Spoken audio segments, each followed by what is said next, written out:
기도하겠습니다. 거룩하신 아버지 하나님, 오늘도 하루의 삶을 시작하게 하시고 하나님 앞에 나와서 머리 숙여 기도하며 하루를 하나님과 함께 동행할 수 있는 삶의 신앙으로 하나님의 말씀을 대할 수 있도록 인도하시니 감사함을 드립니다. 오늘도 정말 하나님의 뜻 가운데서 성도된 자의 거룩한 삶을 살아갈 때에 천국의 소망을 잃지 않고 살 수 있는 오늘 한 달 될 수 있도록 인도하여 주옵소서. 거룩하신 예수님의 이름으로 기도하옵나이다. 아멘.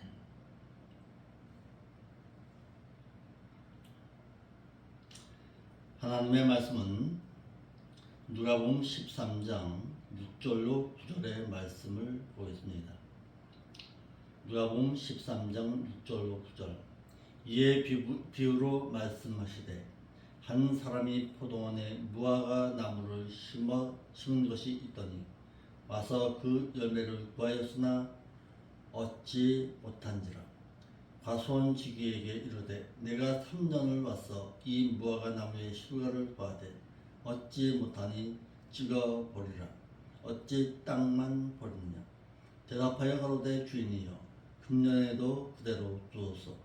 내가 두루 파고 거름을 주리니 이후에 만일 실과가 열면 이어거니와 그렇지 아니면 찍어 버리소서 하였다 하시니라.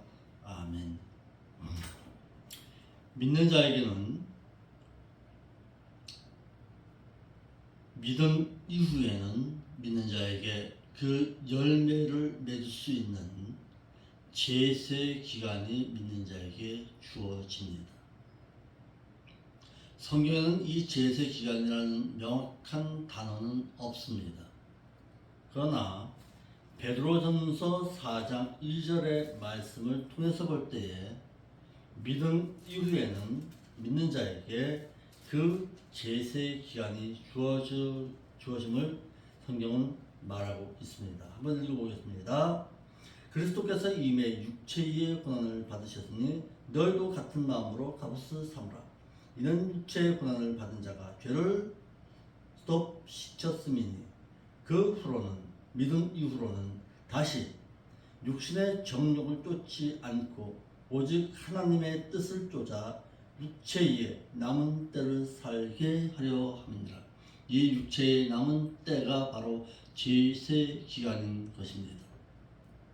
오늘 본문에는 믿는 자에게 제세 기간이 주어졌는데 그 제세 기간 가운데 열매 맺는 자의 신앙, 즉 성도의 옳은 행실이라는 계시록 19장 7절 말씀에 그 기간 동안에 열매 맺는 자의 신앙을 살아가지 못한다면 찍어 버린 바 당한다는 것을 성경의 말씀은 말하고 있습니다. 그러므로 믿는 자는 믿음 이후에는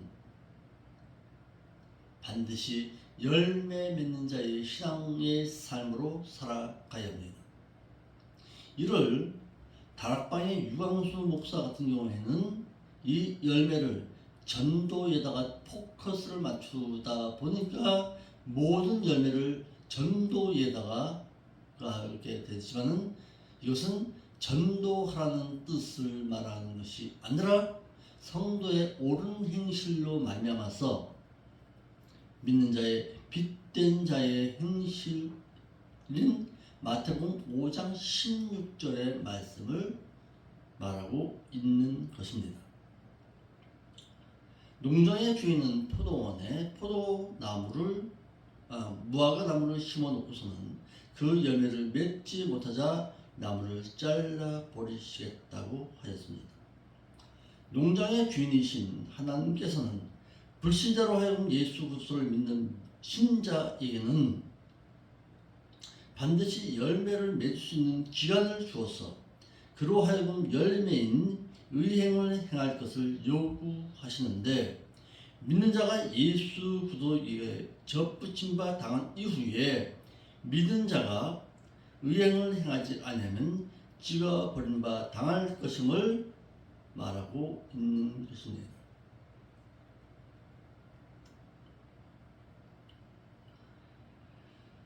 두 번째, 농장의 포도원 지기는 농장의 주인에게 금년만 그대로 두어 달라고 요구했다라는 것입니다. 본문에 한 사람은 목자장이신 하나님을 의미하고 포도원에 무화과 나무를 심었다는 것은 목자장이신 하나님께서는 믿는 신자를 마치 포도원에 심겨놓은 무화과 나무처럼 아끼신다는 것을 의미하고 있습니다. 그 열매를 구하였으나 얻지 못한지라라는 뜻은 목자장이신 하나님께서는 믿는 신자로 하여금 포도원에 심기워진 무화과 나무처럼 귀하게 여기시지만 그로 하여금 열매 맺는 자의 신앙을 살아가지 못하게 되면 찍어 버리시겠다는 뜻입니다.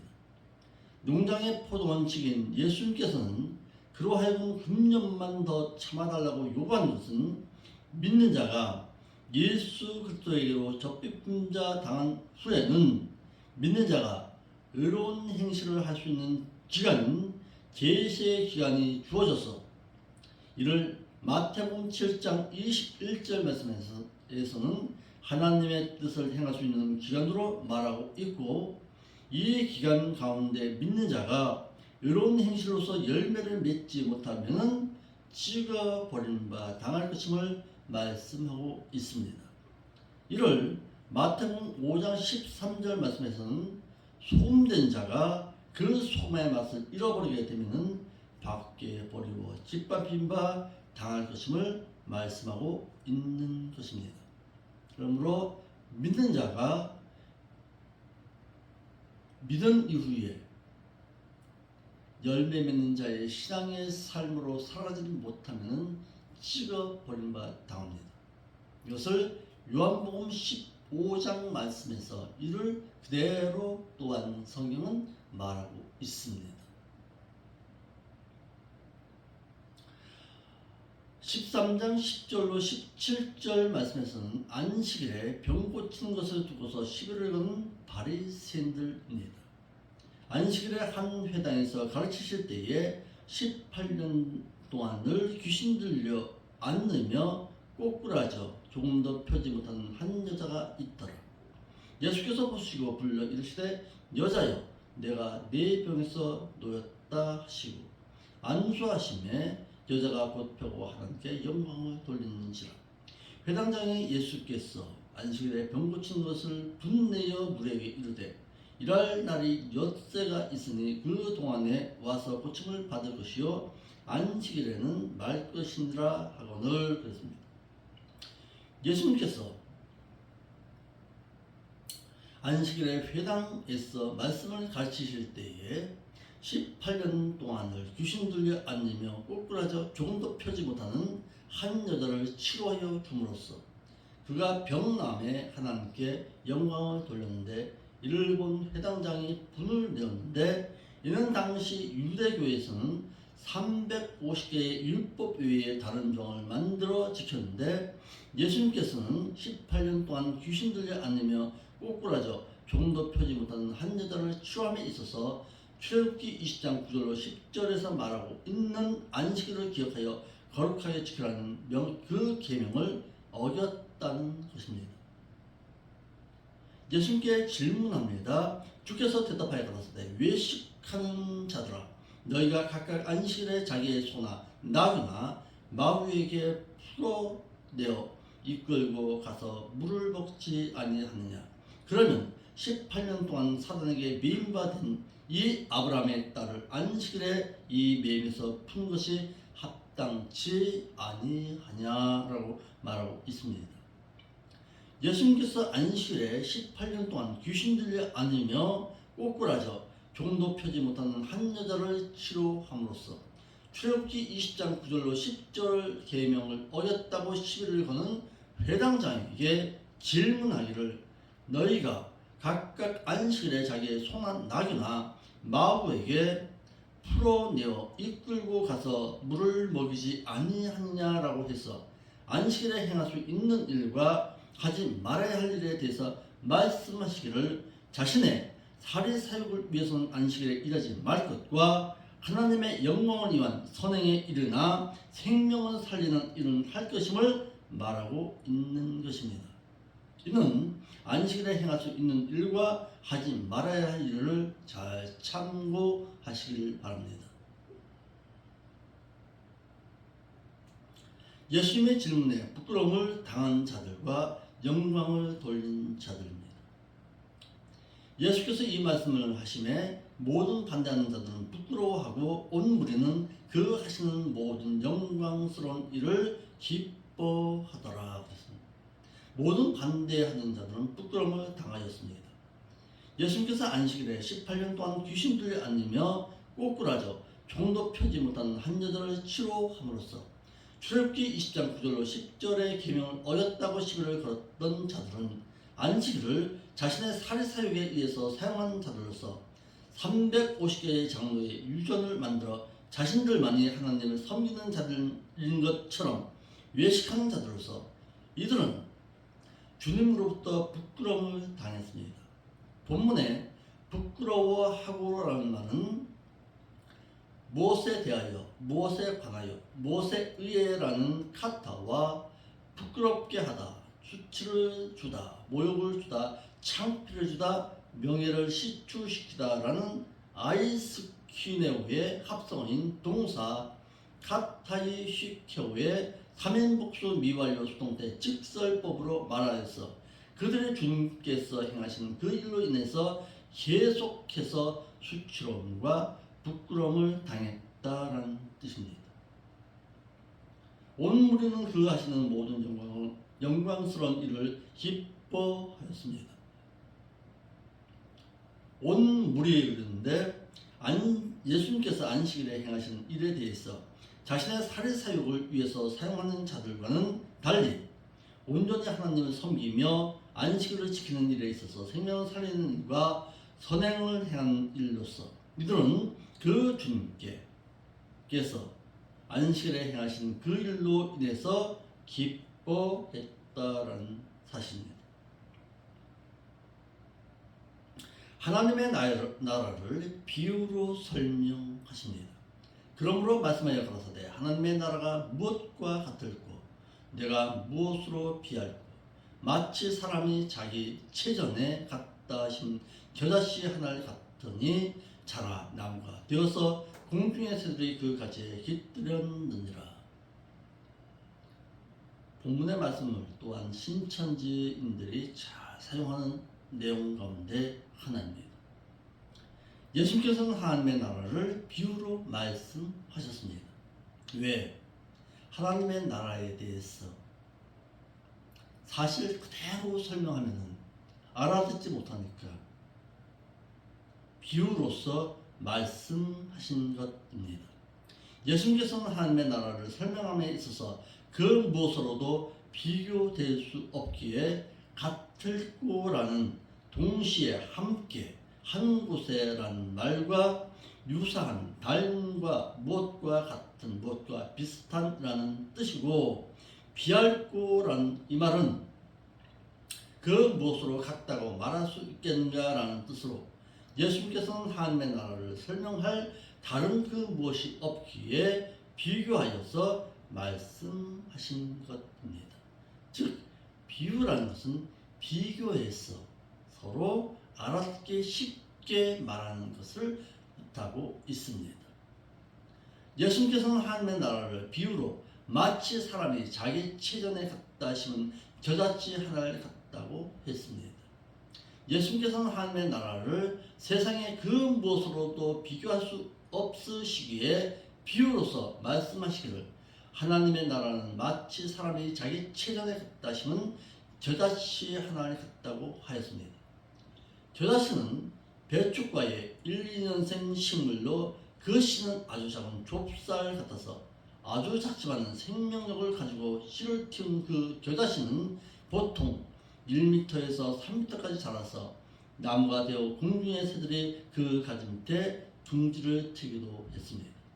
이와 같이 예수님께서는 하나님의 나라를 겨자씨에 비유하는 것은 비록 예수 그리스도로 말미암은 천국의 복음이 보잘것없이 보이지만은 언젠가는 그 생명력을 지능으로 말미암아 퍼져 나가게 되고 그 생명에 있는 말씀을 모든 이로 하여금 둥지를 틀고 그 가운데 장막을 치고 안식을 누릴 정도로 확장되어 갈 것을 비유로 말씀하신 것입니다. 이에 예수님께서는 또 말씀하셨을 내가 하나님의 나라를 무엇으로 비유하고 마치 여자가 가루 서말에 갖다 넣어 전부 부풀게 한 누룩과 같으리라 하셨더라라고 해서 하나님의 나라를 누룩에 비유하셨습니다. 예수님께서는 하나님의 나라에 대해서 교다시로 비유하신 후에 또다시 여자가 서말 속에 갖다 넣어 전부 부풀게 한 누룩 같다고 하셨습니다.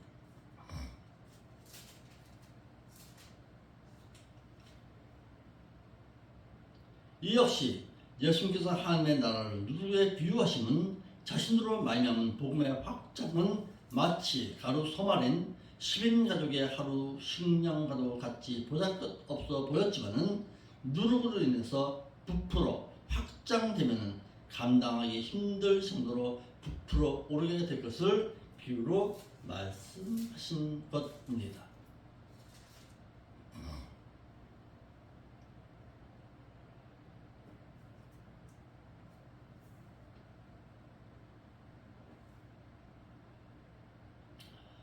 본문에 누룩은 쥐매라는 뜻으로 이는 끓이다, 삶다, 뜨겁다, 열심을 내다라는 제오에서 온 말로서 마태 13장 33절 본문에서는 누룩에 부풀어 오르는 특징에 마가복음 8장 15절과 누가복음 12장 1절에서는 바리새인들의 외식적인 행위로 말미암아 부풀리게 되는 성격에 고린도전서 5장 6절과 7장 8절, 갈라디아서 5장 9절에서는 죄의 습성에 각각 사용했습니다.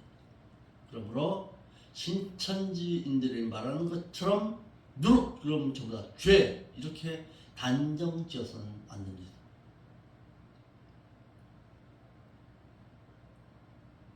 또 유광수 목사처럼 열매 그럼 전부 다 전도에다가 포커스를 맞춰놓고 성경을 살펴보면은 큰 잘못을 저질 수밖에 없다라는 사실입니다.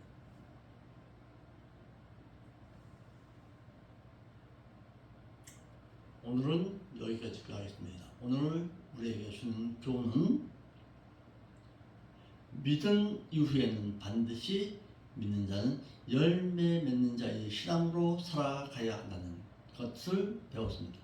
열매 맺지 못하는 자의 신앙은 어떻게 된다? 식어 버림바 당할 수도 있다라는 사실과 또 안식일에 행할 수 있는 일과 안식일에 행하지 못할 일에 대해서 말씀하신 것을 우리가 또한 배웠고 또한 하나님의 나라의 비유를 우리가 성경의 말씀을 통해서 배웠습니다. 우리의 믿음의 신앙이 날마다 확장되어 갈 수 있는 자의 신앙의 삶으로 살아가서 열매 맺는 자의 신앙으로 살아갈 수 있기를 바랍니다. 자, 그런데 여기서 우리가 또 한 가지 더 살펴봐야 할 것이 있습니다. 예수님께서는 열매 맺는 자의 신앙을 말하기 전에 무엇을 말씀하셨습니까? 회개하라. 죄에 대해서는 회개하는 자의 신앙으로 살아가라고 말씀하였습니다. 즉 회개하는 자는 이제는 믿는 자의 선한 행실을 통한 열매 맺는 자의 신앙으로 살아야 할 것을 성경은 말하고 있는 것입니다. 믿은 이후에 열매 맺는 자의 신앙도 말하고 있는 동시에 죄에 대해서 회개하고 돌이키는 자는 반드시 열매 맺는 자의 선한 그 행실을 통해서 살아가야 할 것을 말하고 있습니다. 이를 갈라디아서 5장 16절 말씀에서는 성령의 9가지 열매로 말하고 있는 것입니다. 그러므로 믿는 자는 날마다 성령의 인도함 가운데서 성령의 열매를 맺어갈 수 있는 자의 신앙으로 하나님의 나라를 확장할 수 있는 신앙의 삶으로 살아드려야 할 것입니다. 기도하겠습니다. 거룩하신 아버지 하나님, 감사함을 드립니다. 오늘 귀한 말씀을 통해서 우리에게 하나님의 뜻을 알려주심을 잘 배웠습니다. 배운 자답게 오늘도 세상 가운데서 빛된 자의 신앙의 삶으로 살아갈 수 있게 인도하여 주옵시고, 이러므로 말미암아 하나님의 영광을 드러낼 줄 아는 자의 삶의 신앙으로 살아갈 수 있도록 인도하여 주옵소서. 오늘도 새벽 시간에 귀한 말씀 깨닫게 하신 그 하나님 앞에 감사드리며 오늘도 정말 하나님의 뜻 가운데서 살아보겠습니다. 하나님 인도하여 주옵소서. 거룩하신 예수님의 이름으로 기도하옵나이다.